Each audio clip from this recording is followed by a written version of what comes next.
Hello everyone, this is Sudesh and you are here on Arav Education Point. आज हम 10th class की first poem dust of snow को read करेंगे. This poem is written by Robert Frost. In this poem, in the beginning of the poem, the poet is upset and a small incident of falling of snow changes his mood totally.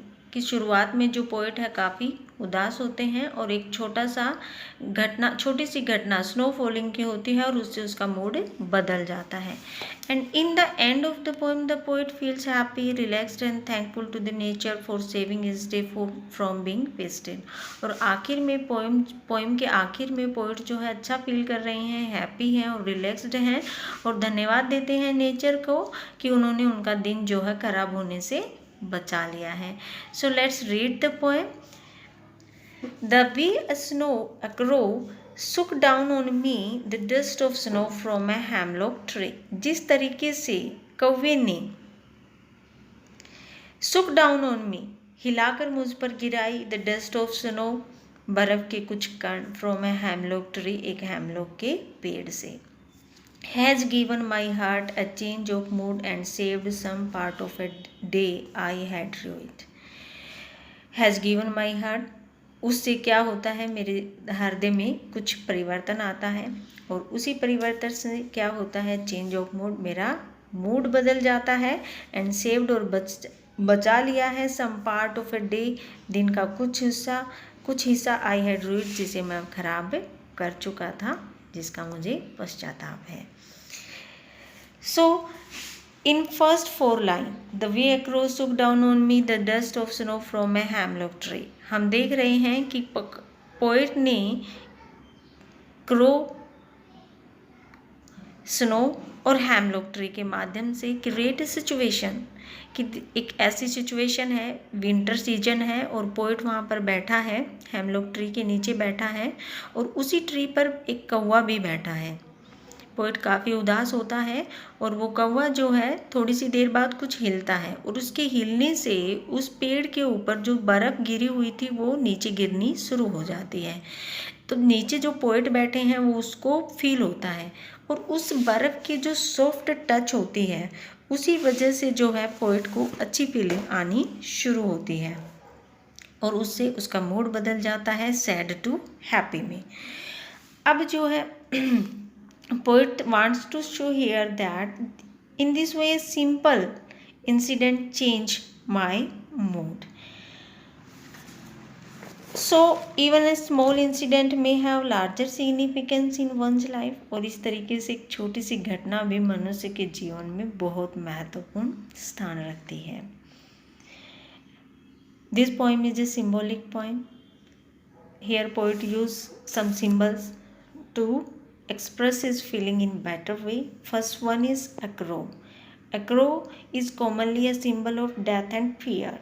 Since the crow is not associated with goodness, crow जो है generally हम crow को मानते हैं bad ओमन, जो कि death और फियर का सिंबल माना जाता है.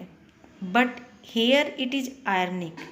यहाँ पर थोड़ी आयरनिक सिचुएशन है क्योंकि यहाँ पर पोएट ने कौवे को डेथ का सिंबल नहीं समझा है, उन्होंने उन्हें अपनी लाइफ का सिंबल समझा है क्योंकि कौवे के गुड डीड की वजह से ही आज जो है पोएट को अच्छा महसूस हुआ है.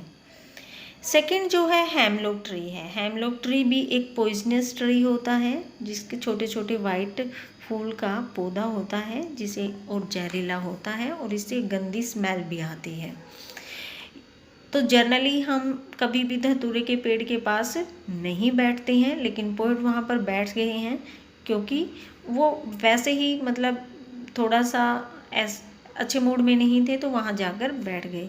और देखिए हम जिसको अच्छा नहीं मानते हैं उसी पेड़ की वजह से ही आज पोएट के मूड में बदलाव आ गया है. सो यहाँ पर पोएट ने इन दोनों ही नेगेटिव सिंबल्स को पॉजिटिव एलिमेंट्स के साथ प्रेजेंट किया है. So he wants to clear the message that sometimes negative elements can do something positive or good for us. Now एक बार हम इसके वर्ड मीनिंग देख लेते हैं. Shook down हिलाकर गिराना। Dust of snow, small particle of snow यानी कि बर्फ़ के छोटे छोटे कण। Hemlock tree, a poisonous tree with small white flower, एक जहरीला पौधा जिसके छोटे छोटे सफ़ेद कलर के फूल होते हैं। उसके बाद है सेव्ड, बचा लिया। रुइट, रिगर्ड, पश्चाताप है। ये आपकी छोटी सी पोइम थी। यहाँ पर पोएट आपको बस इतना ही समझाने की कोशिश कर रहे हैं कि छोटी छोटी घटनाएं हमारी ज़िंदगी में बहुत महत्वपूर्ण स्थान रखती हैं। दूसरी बात वो ये कहना चाहते हैं कि नेगेटिविटी जब हमारे चारों तरफ होती है तब कोई पॉजिटिविटी भी आती है जो आपको उस नेगेटिविटी से बाहर निकालने में मदद करती है। जैसे पोएट के साथ होता है कि स्नो फॉलिंग जैसे छोटे से इंसिडेंट ने ही उसके मूड में बदलाव ला दिया है। So students, it is very easy and interesting and good message देने वाली पोएम है। आई होप कि आपको ये अच्छे से समझ में आ गई होगी। If you like my video then share and subscribe my channel and like my video. Thank you.